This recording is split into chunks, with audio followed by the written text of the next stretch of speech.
Supreme court में central market मामले को लेकर लगभग 26 मिनट सुनवाई चली और इस 26 मिनट की सुनवाई में सुप्रीम कोर्ट ने सेंट्रल मार्केट के व्यापारियों को कोई राहत नहीं दी है। अगली तारीख 14 जुलाई की बताई गई है। 14 जुलाई को अगली सुनवाई होगी, लेकिन इस बीच में जो ये समय है 2 महीने का, इस 2 महीने में सेंट्रल मार्केट के अंदर चल रही 815 बची हुई व्यावसायिक संपत्तियों को पूरी तरीके से बंद करने के आदेश जारी कर दिए गए हैं। यानी कि जितना भी कमर्शियल एक्टिविटी सेंट्रल मार्केट में चल रही थी वो पूरी तरीके से बंद करने की बात सुप्रीम कोर्ट ने अपनी सुनवाई में की है।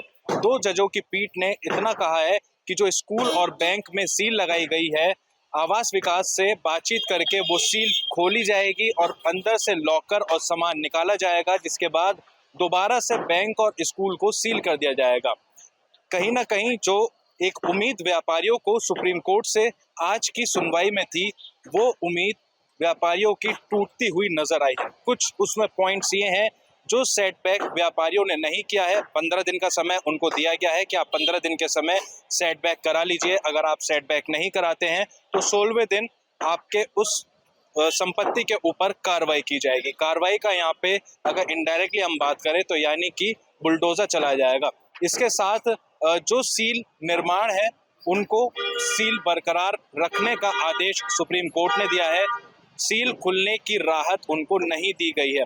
यानी कुल मिलाकर जो सुप्रीम कोर्ट में आज सुनवाई हुई है वो व्यापारियों के लिए किसी भी तरीके की राहत नहीं लेकर आई और मुश्किलें व्यापारियों के सामने खड़ी हो गई है। कुल मिलाकर 860 संपत्तियां थी, जिनमें से 44 संपत्तियों में सील लग गई। एक संपत्ति में पहले ही, जिसका नाम 661/6 है, बुलडोजर की ध्वस्तीकरण की कार्रवाई की गई उससे, और अब बची हुई 815 संपत्तियां जो है उनके लिए सेटबैक सुप्रीम कोर्ट ने निर्धारित करा है। और सेटबैक के चलते यदि छोटी मोटी दुकान भी कोई चला रहा है तो उसको सख्त आदेश है कि उस दुकान को घर में बदल लिया जाए, नहीं तो आवास विकास की तरफ से कार्रवाई तय होगी।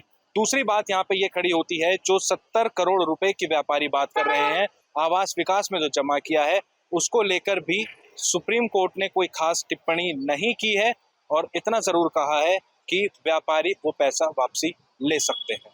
ये छोटी सी राहत की खबर जरूर है, लेकिन अब जो ये गुलजार सेंट्रल मार्केट था वो अब पूरी तरीके से खत्म हो चुका है। व्यापार यहाँ पे खत्म हो चुका है। महीने भर में 20 करोड़ का व्यापार देने वाला ये सेंट्रल मार्केट लगभग वो अब पूरी तरीके से समाप्त हो चुका है। एक दौर था जब दिवाली के समय यहाँ पे लाइटें लगा करती थी और दूर दूर से लोग यहाँ पे इसे देखने आया करते थे, वो अब पूरी तरीके से उजड़ चुका है।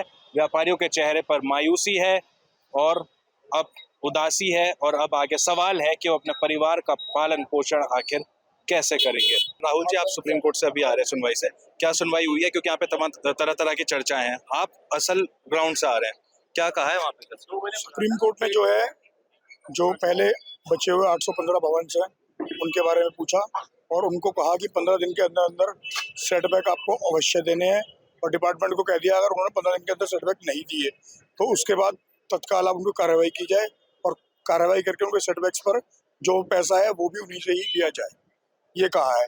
और बाकी जो 44 बिल्डिंग सील्ड हैं वो सील रहेंगी फिलहाल। इसके अलावा जो बाकी दुकानों में कमर्शियल एक्टिविटी चल रही है वो होती रहेगी? कोई कमर्शियल एक्टिविटी की परमिशन नहीं हुई है, किसी भी कोई भी कमर्शियल एक्टिविटी नहीं कर पाएगा।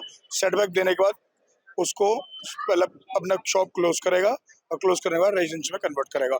और ये जो उनको रिलीफ मिला है, जो सील्ड ना होकर उनको रिलीफ मिला है, वो सिर्फ रिलीफ भी इसलिए मिला है क्योंकि उनमें हमारे एडवोकेट्स द्वारा बताया गया कि उनमें ऑलरेडी घर है, इसलिए उनको रिलीफ मिला है, अन्यथा कोई रिलीफ भी नहीं मिलता। नेक्स्ट डेट लगी है 14 जुलाई। और जो ये 70 करोड़ रुपए जमा करे थे आवास विकास में सेटबैक के नाम, 70 करोड़ रुपए अभी जो है हमारे एडवोकेट साहब ने, ये है मेरे पास, जो हमने वहाँ पर एफिडेविट दाखिल किया है, उसमें हमने बताया है कि हर स्कीम में सर बाई लॉस के अनुसार 5% कॉमर्शियल एरिया घोषित है, पर लेकिन हमारे यहाँ जो है 3.5% घोषित, मतलब फिलहाल है, 1.5% में बचता है, 1.5% में हम लोग सब कवर हो जाते हैं। तो नेक्स्ट हियरिंग पे उन्होंने बाई लॉस की बुक्स मंगाई है और बुक्स मंगाकर उसके अनुसार फिर वो आगे के लिए बताएंगे। और जो चर्चा यहाँ पे ये थी कि जो पैसे जमा करे हैं वो उसको लेकर कुछ खास टिप्पणी नहीं, उसको लेकर कोई खास टिप्पणी नहीं है, हल्का सा जिक्र जरूर हुआ था। उन्होंने भी वही कहा था जो हमारे एडीएम सिटी साहब ने कहा था, अगर कोई चाहे तो अपने डिपार्टमेंट से जाके पैसे ले ले, पर लेकिन जो रिटर्न आदेश आएगा उसमें उसका पैसे का कोई जिक्र नहीं है। क्या अभी दुकानें खुल सकती हैं या नहीं? कोई नहीं खोल सकता। अगर कोई खोलेगा दुकान और कॉमर्शियल एक्टिविटी करेगा तो वो भी फिर हमारी तरह सील्ड वाली इसमें आ जाएगा। सील कर दें। आपके राज्य की खबरें, आपके शहर की खबरें सबसे पहले जानने के लिए देखते रहें अमर उजाला। चैनल को सब्सक्राइब जरूर कर लें और पाएं हर अपडेट।